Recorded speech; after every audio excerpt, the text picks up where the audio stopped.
మొదటి వారు ఎవరు? వ్యాలీ లైఫ్లో జీవిస్తారు. వ్యాలీస్ అంటే ఏంటో తెలుసా? వాళ్ళ యొక్క గతానికి సంబంధించినటువంటి ఆ యొక్క చేదు అనుభవాల్లోనే జీవిస్తూ ఉంటారట. Past failures, past miseries, past ఆ యొక్క గాయాలు, గతానికి సంబంధించినటువంటి ఆ యొక్క discouragement and depressions and failures and fates, what ever it may be, ఆ లోయలో నుంచి, ఆ గాఢాంధకారపు లోయలో నుంచి ఇంకా బయటికి రారు. ఎప్పుడు చూసినా ఆ లోయలోనే ఉంటారు. ఆ లోయలోనే ఉండి సెల్ఫ్ పిటీ ఫీల్ అవుతూ ఉంటారు. వాళ్ళ మీద వాళ్ళే జాలి చూపించుకుంటూ, నేను ఈ స్థితిలో పడిపోయాను, నా జీవితం ఇలా అయిపోయింది, నా గతి ఇలాగ అయిపోయింది అని ఆ వ్యాలీలోనే ఉంటారట. ఆ వ్యాలీలో నుంచి బయటికి రారు.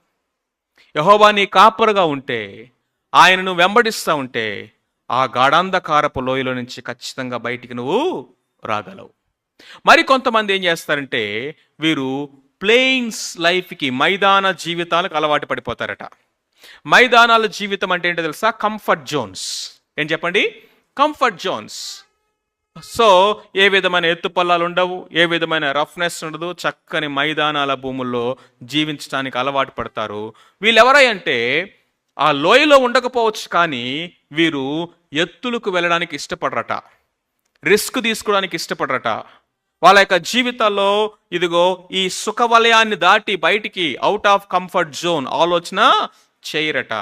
సో కాబట్టి దానికి అలవాటైపోతారు, అక్కడ సెటిల్ అయిపోతారు.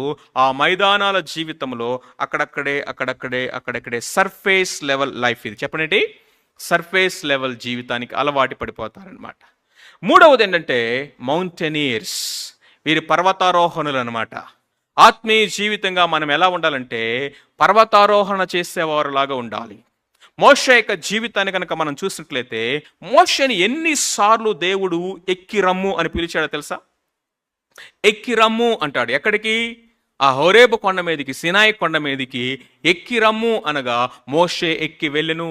మోషే అహరోనులు ఎక్కి వెళ్ళిరి. మోషే అహరోను యెహోషువ ఎక్కి వెళ్ళిరి. ఆయన ఎక్కి వెళ్ళడము, దేవునితో మాట్లాడటము, దిగి రావటము, మరలా ప్రజలకు చెప్పడము. మోషే యొక్క జీవితంలో ఆయన ఎవరంటే పర్వతారోహణుడులాగా ఉన్నాడు. ఉన్నతమైనటువంటి ఆ యొక్క శిఖరాలను ఎక్కి ఆ ఉన్నతమైనటువంటి ఆత్మీయ అనుభవాన్ని దేవునితో కలిగిన వాడిగా, దేవునితో ముఖాముఖిగా మాట్లాడేటటువంటి ఒక స్నేహితుడిలాగా, దేవుని మహిమ అతని ముఖములో ప్రకాశిస్తూ ఉంటే ఇశ్రాయేలు ప్రజలు దాన్ని చూడలేకపోయారట, ముసుగు వేసుకోవాల్సి వచ్చింది. కారణం ఏంటో తెలుసా? మోసెస్ అతడు సర్ఫేస్ లైఫ్లో కానీ వ్యాలీ లైఫ్కి అలవాటు పడినవాడు కాదు. ఆయన మౌంటైన్ లైఫ్కి అలవాటు పడినవాడు. ఎత్తైనటువంటి స్థితికి నేను ఎక్కడం అలవాటు ఆయనకి. భక్తుడైనటువంటి కాలేబు కూడా అంతే. ఆయన అంటున్నాడు 85 సంవత్సరాల వయసులో ఆ కొండ ప్రాంతాన్ని నాకు ఇవ్వు అంటున్నాడు. ఏ ప్రాంతం కావాలంటండి?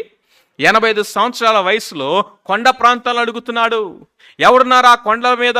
అనాకీలు ఉన్నారు. ఈ అనాకీలను చూసే వీళ్ళు భయపడింది. ఈ అనాకీలను చూసే వీళ్ళు పారిపోయింది. ఈ అనాకీలైనటువంటి జైంట్స్, ఉన్నత దేహులను చూసి వాళ్ళ దృష్టిలో మేము మిడతల్లాగా ఉన్నాము, ఆ దేశం మనం ఏమీ చేయలేమని మిగతా వారందరినీ భయపెట్టి నీరుగార్చింది ఎవరిని చూసంటే ఆ అనాకీలను చూసి.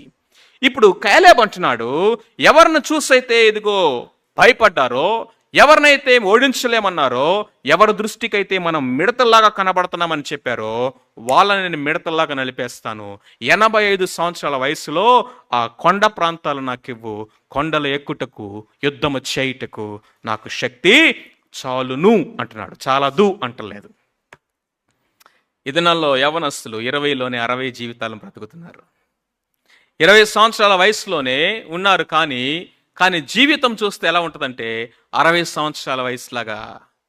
ఒక పూట ఉపవాసం ఉండలేరు, ఒక 4 అడుగులు కాలినడకన నడవలేము, పట్టుమని ఒక అరగంట సేపు మోకాళ్ళు వేయలేకపోతున్నాం, ప్రభు కోసం పరిగెత్తలేకపోతా ఉన్నాము.